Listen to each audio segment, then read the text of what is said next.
entry-level in-ear headphones from Sennheiser. Let's check them out.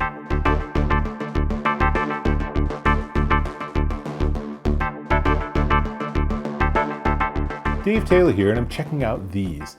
These are the Sennheiser IE 200 in-ear headphones, and they are the entry-level headphones from Sennheiser. Now, they have IE 300s and 500s and other models that work their way up to $1,200 for in-ear headphones, and they sound really nice. These are the company's attempt to produce something at a much lower price point. So it's a sort of entry-level audiophile level in-ear headphone. The question is, did they achieve that? So what I'm going to do is I'm going to give you some specs, show you some of what's in the box, and then we'll talk about the sound. So 7mm true response dynamic drivers, giving you 6 to 20,000 hertz frequency response with an SPL of 119 decibels. That's pretty good. Total harmonic distortion of less than 0.08% and a nice low impedance of 18 ohms. They also feature what they call dual tuning. And so to explain this, we need to open up this little packet because they ship with 3 different sizes of earbuds in 2 different styles. So they have memory foam and they also have silicone.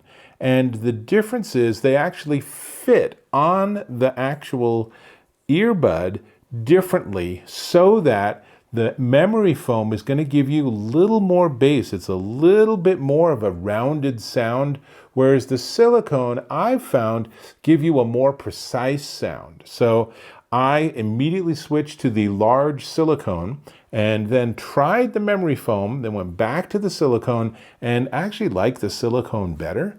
But the idea is that you can pick the size that you actually are going to work best for your ears, and that's critical. Please don't ever get any earbuds, anything in ear, without testing different size ear tips, because it makes a world of difference for your bass response. But you can try the memory foam and the silicone, because it comes with this whole set, and decide which ones are going to work best for your listening, for the kind of music you listen to, or audiobooks, or podcasts, or whatever. But whatever you want, you can get 2 different sort of sounds. There's a fairly subtle difference between them, but it does give you that option. Now, they fit over your ear, so it's reasonably easy to put this over the ear. You want to tilt this and then have this go in your ear canal. So if I do that, it's like this, and I'm good to go. So you can see in this close-up how it fits. And one of them has a small red stripe, which indicates that it's right. And the other one, you do the same thing over the ear and then just turn it so that you get the actual earpiece in your ear and you're good to go. Now, it is a wired in-ear headphone, and I'm going to actually take them out a little bit, but they really do, when you get the right ear tips, they really do isolate and seal your ears, so it does become a little tricky to talk like that. But they actually have this 1.5 meter braided cable with a 3.5 millimeter jack at the end, and this is all you get. So there's no inline microphone, there's nothing else, there's no controls on these for volume or anything. So when I wanted to audition them with music off of my iPhone, I used my little USB-C to 3.5 millimeter adapter. So I plugged it in. This is not included. I had to acquire this separately, but you can get them for like $10 on eBay or Amazon. And now I'm ready to go, and my phone is able to use this for audio out. And I listen to a lot of different music, but before we get there, let's just have another look at this cable, because they say it is a braided cable with gold-plated connectors, and the actual earpiece, they use what are known as MMCX connectors. So you could theoretically use these earbuds with their 7mm dynamic drivers and have different cable or wire, and many people have done that. So we get to the music part here. Now let me put these back on just so we can sort of get that groove here.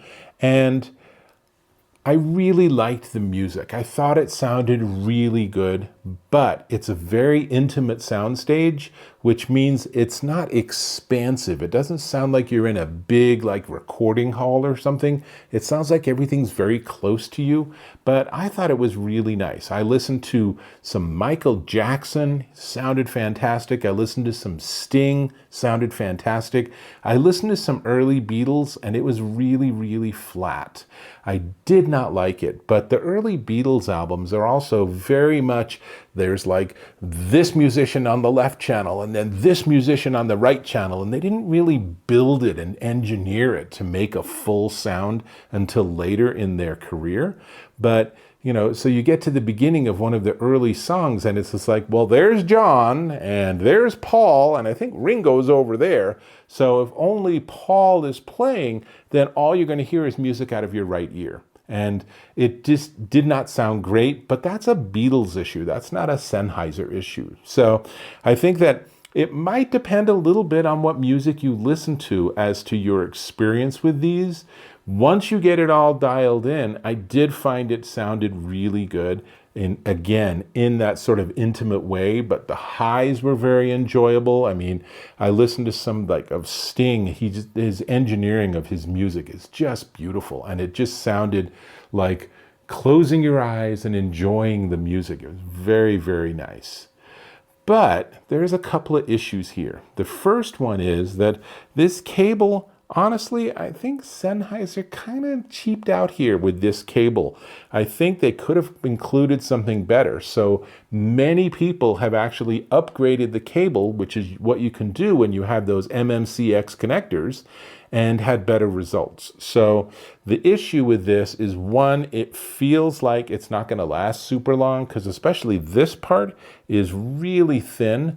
And it also picks up sound, so when it moves across your body, then you're going to hear that unless the music's loud enough to drown it out. But that means it's probably not great for exercising. Now, the design with the over-the-ear is a pretty good design for being active and exercising or bicycling or jogging or going for a walk or gardening or whatever.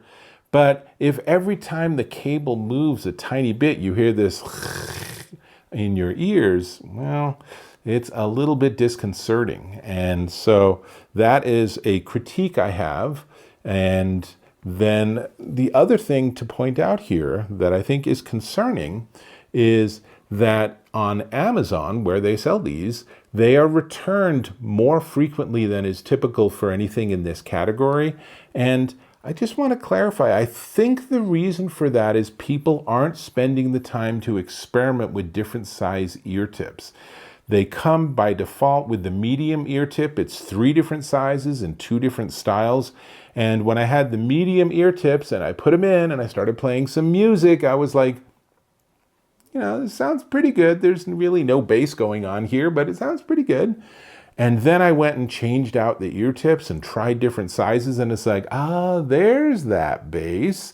And it was really a very different listening experience. So for the people that are saying that it didn't sound good to them, I think that the onus might actually be on them to spend a few minutes experimenting with different ear tips.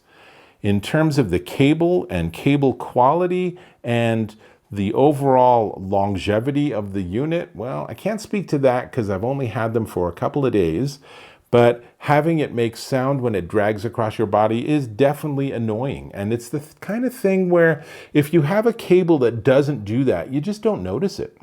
But when you do, it can be something that can slowly drive you a little bonkers. So if that's something you're concerned with, that's something worth knowing too. But if you want to have these while you're sitting and working on your computer because, hey, your laptop probably has a 3.5 millimeter jack, then these might work just fine. And when you dial in the sound, they really have a sort of entry-level version of that Sennheiser signature sound where it's really very precise and very listenable. Now, the better the IE series that you get, then the lusher and fuller and bigger soundstage you're going to have. So I promise, if you were to say, you know, I'm going to just go for the gold, I'm going to get the top of the line, well, it's going to be a little spendy, but you're going to get amazing sound. I guarantee all that's going to be like solved neatly.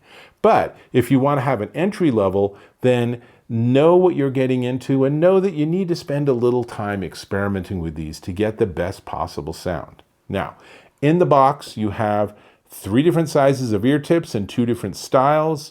You have obviously the cable with the earpieces and the ear tips. And remember, it ships with the medium size ear tip by default.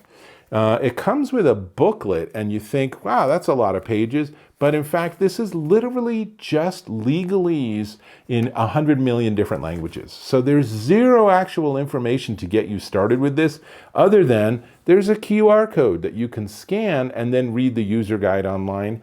I'm not a huge fan of that. I think that companies need to spend the extra couple of cents to put a user guide, or at least a one like card or something that says, here's how to get started, or here's the difference between the 2 styles of ear tips and which one you might want to select for what kind of music you want to listen to.